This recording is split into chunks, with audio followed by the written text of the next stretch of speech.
What's up, everybody? I haven't been on in a minute, so I just wanted to pop on and give a little diatribe about what I've been noticing online a lot lately. I've been on social media, on Facebook, and I've been noticing a lot of people talking about depression.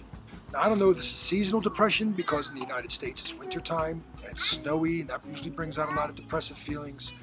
And the fact, of course, there's this COVID pandemic and the lockdowns, that's also making a lot of people feel a little detached from their social norms. And of course, even when you're out, everybody's wearing a mask, so we're missing half the expressions that generally give us our sense of where we're at in a social group without having it have to be said. We take our physical cues from things, and now a lot of that's missing because everybody looks like Butch Cassidy and the Sundance Kid, like bank robbers. Everybody's covered up, and you should be covered up because that's the best way to get this thing out of the way. So let's deal with that area of depression that everybody seems to be going through. It's a very self-centered state, where we're aware of our feelings to the point that, we feel overwhelmed by them. So I want to give us a couple small exercises to teach us to detach ourselves, not from our emotions or our feelings, but from associating those feelings with a permanent sense, because all feelings and emotions are temporary. They pass. 1 minute you be in a sense of happiness, 1 minute a state of distress. Some people call that schizophrenia, depending on the frequency of your switch, how quick it toggles. But that has a lot to do with the times that we live in, and we're going to need to have to figure out ways to cope with that, one way or another. A long-time society will have us cope with our emotions and our feelings through chemicals, pills. Back in the 60s, it was Valiums, and what else was there? Ludes and Valiums. And then, around the 80s and 90s, you got the Prozacs and stuff like that, lithiums. Luckily, nowadays, we find ourselves in a more holistic society. Most of the world is open up to cannabis for our, mainstays to help with these things. And we're finding all kinds of healing within the psychedelic community, mushrooms, particularly psilocybin mushrooms. And these ways, are helping people a lot with their depressions, with forming new neural pathways in the brain, new modes of thought. I just watched a podcast with Paul Stamets, and he was talking about dementia and Alzheimer's and stuff like that, and how mushrooms are being looked at clinically, So don't just brush things aside because in our lifetime we were demonized by the conservative movements, that wanted to, exert their control through pushing blame onto plant medicines and stuff like that. Yeah, so cannabis, ganja, and psilocybin mushrooms are definitely being looked at nowadays more than they ever have been.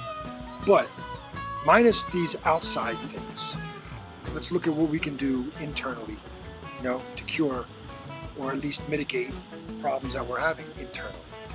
How do we do that? Well, meditation, key. Meditation is probably one of the best ways to focus on, trying to work with what's going on in the mind. Yeah, meditation. So I think meditation is the key. And I know meditation is difficult for some people. Sitting still is difficult for some people, especially in this age.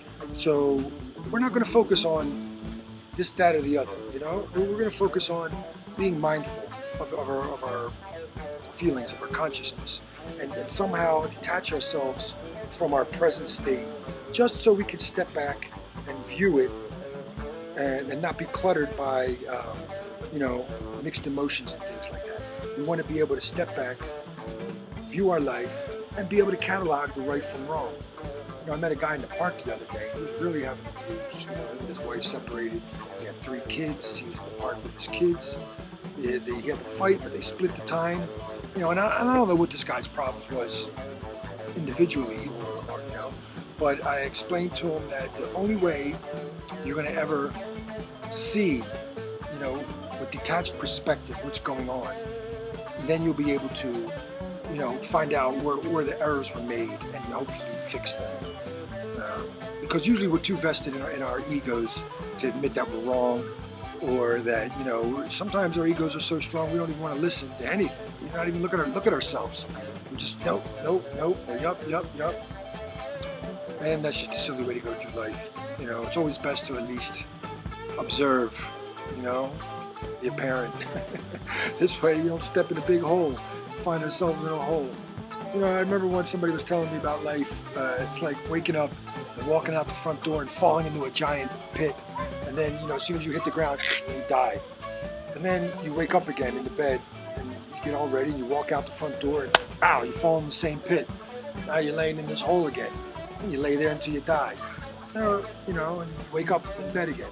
You come out, you fall into the pit again.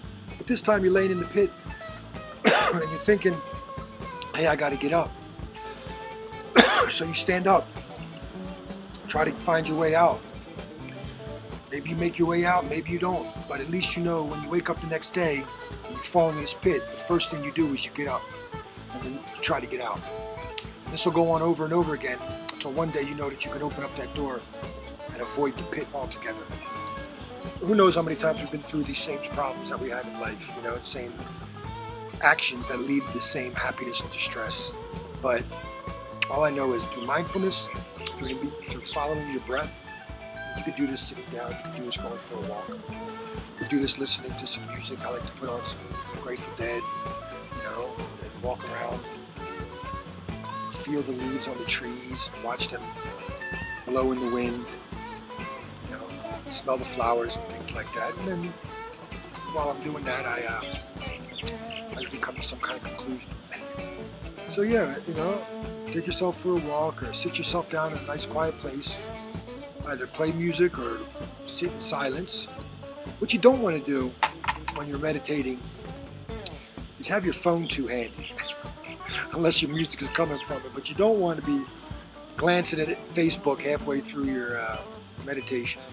How do I know this? Because it happens to me. It sits on my shoulder. But if you want to be productive, you know.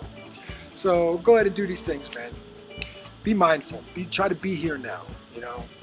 When you find yourself wandering, come back to your breath. Come back to the name, you know, repeat the name of God in your head over and over. So repeat a simple prayer, mantra. But while you're doing that, you know, you're going to have all kinds of bombardment of thoughts in your brain. And while they come, let them go, let them pass. And then, you know, when you're at a calm state, then you can start to pose a question, like this problem I'm having. And then your mind is going to give you, the ego is going to probably be the first thing to answer. But then, as you know, the more that you go through this practice, you'll be still enough to get the truth. So let's try to do that, man. Let's try to do that in this time and place, in these days. Let's do a little meditation. Let's be upful. You know, depression, you know, hits everybody, and we all have to find a way to make it through. It's a natural state of life when you're in a material body. You know, it's a sickness of the body, especially one that's been exasperated in these modern times. So, you know, let's find a path. Let's walk that path. And don't be afraid of stumbling on the path. You know, somebody said this not too long ago, and I agree with it 100%. You know, we're all walking this path. And, you know, we talk about the spiritual path, the material path. It's the same path. This is the same life. Everything is spiritual life, whether you choose to acknowledge it or not. And everything that we have in this material world is material life, whether you choose to acknowledge it or not, whether you want to just focus on the spiritual 100%, or you try to make a blend, or, you know, you just kind of find comfort in spiritual thought. It's all the same thing. Action is action, thought is thought, and that's what we have in this material world. You know, we have our thoughts, we have our actions. Everything that our body, you know, observes is through its senses. You know, our senses of sight, sound, you know, sight, hearing, smelling, tasting, touching, you know, all these things. And so it only makes sense that our senses want to be gratified in a specific way. And we have to now balance, you know, how much we're going to satisfy our senses, or, you know, we're going to work towards, you know, being proactive and productive. Because, you know, if we let our mind have it, you know, we lay in a pool of our own selfishness and just and be the enjoyer all 24/7, you know, and that is not productive in life. So as long as we're expecting to be the doer and enjoyer of everything in life, we're going to be constantly disappointed and angry and angry. I see this nowadays in America with people that feel entitled to things like haircuts and gyms and golfing, when, you know, we're in the middle of a worldwide pandemic. And no matter what you want to believe this is going on or not, you know, we all maintained by the laws of the government that we put into place. So, you know, you don't just pick and choose what we want to follow, because if you do, then you're an outlaw. And if you're comfortable being an outlaw, then you go right ahead and become an outlaw. There's nothing stopping you. But if you want to have the protections of the law and still live an outlaw life, then you're deluding yourself. You're setting yourself up for failure. Let's either do one of two things, man. Let's not lie to ourselves. Let's be comfortable in our bodies. Let's be mindful of our surroundings. And let's take responsibility for our actions. Because whether you think you are or aren't, you are going to be responsible for your actions. Everybody is. Everybody is. Donald Trump is. Joe Biden is. Everybody is responsible for their actions.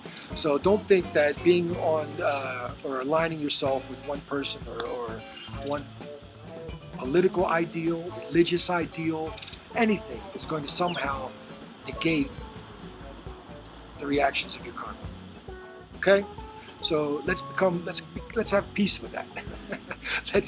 let's make peace with that, and let's go forth and have a happy life, man. Because we can still cultivate happiness, even though we know we're owed a certain amount of distress. Especially when you know you're owed it, because when it comes, you're just like, man, I gotta go through this. That way I can get to something better, you know, in the next turn of the wheel. Right? The wheel is turning and it can't slow down. You can't let go and you can't hold on. You can't go back and you can't sit still. If the thunder don't get you, then the lightning will. Thank you. Hare Krishna. We'll talk some more.